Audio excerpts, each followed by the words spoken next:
about as interesting as the colour beige. Project Nigel.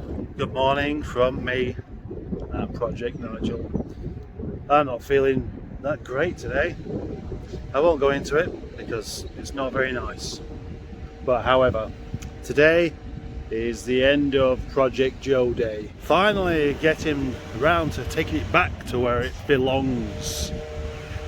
The chap wasn't available yesterday, but he is today. So that's what's happening this morning. So one last look at this old shed and it's gone.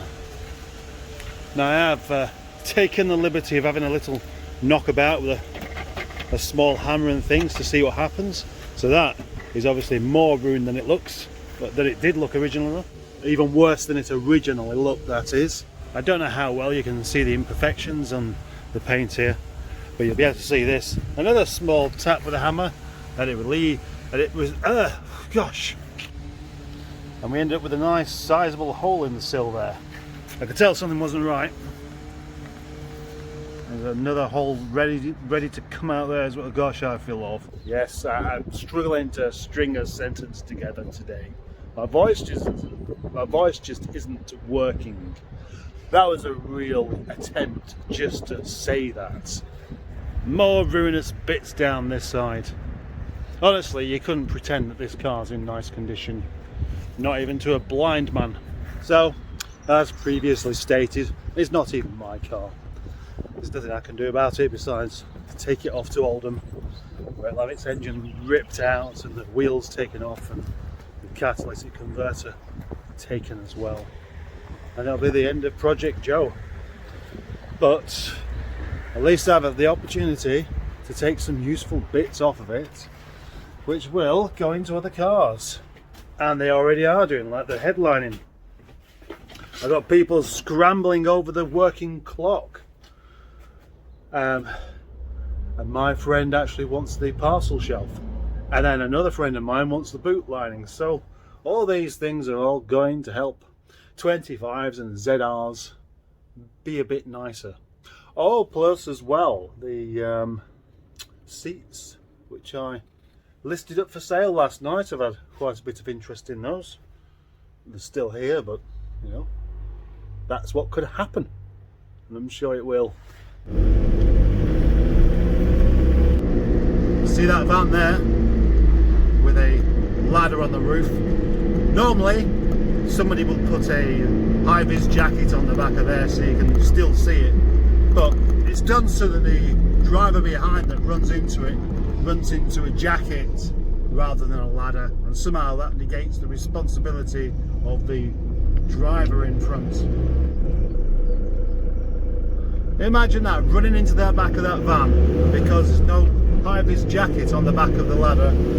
It's no longer your fault. What an excellent idea.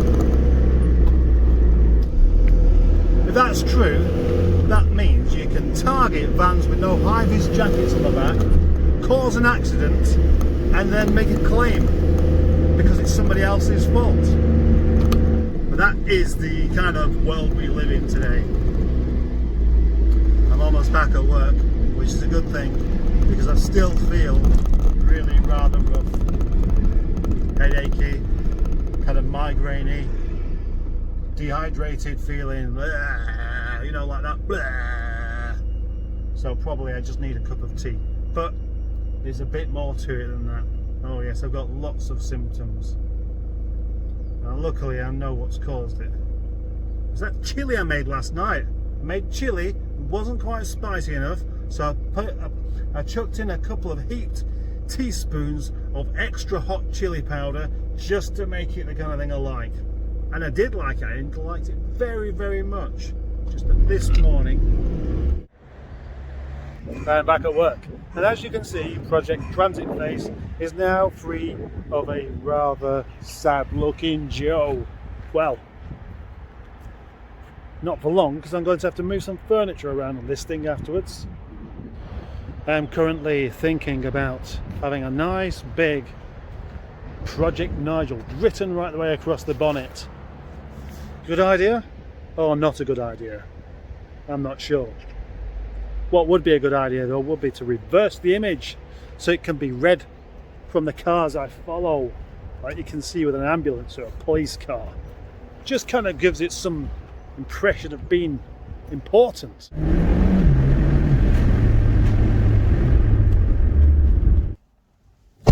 Such a good door close sound that is. Just stopped in Aldi car park at the moment because I realised that the bit of videoing I did do today, I didn't exactly finish it off. I just got distracted and then suddenly I was home. And I'm just thinking that Aldi suits Rover owners actually. Aldi's a bit like Rover because it's quite good. It's underrated. Whereas Asda's a bit like Vauxhall, where loads of people like it and go there, but in actual fact they're quite low on quality.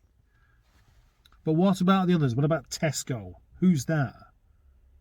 I think you should tell me instead of me telling you. Tesco, yeah, who is it? And also Waitrose and Marks and Spencer's and Morrison's.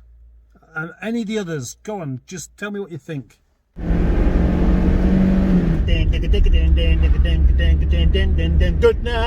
Good night until tomorrow.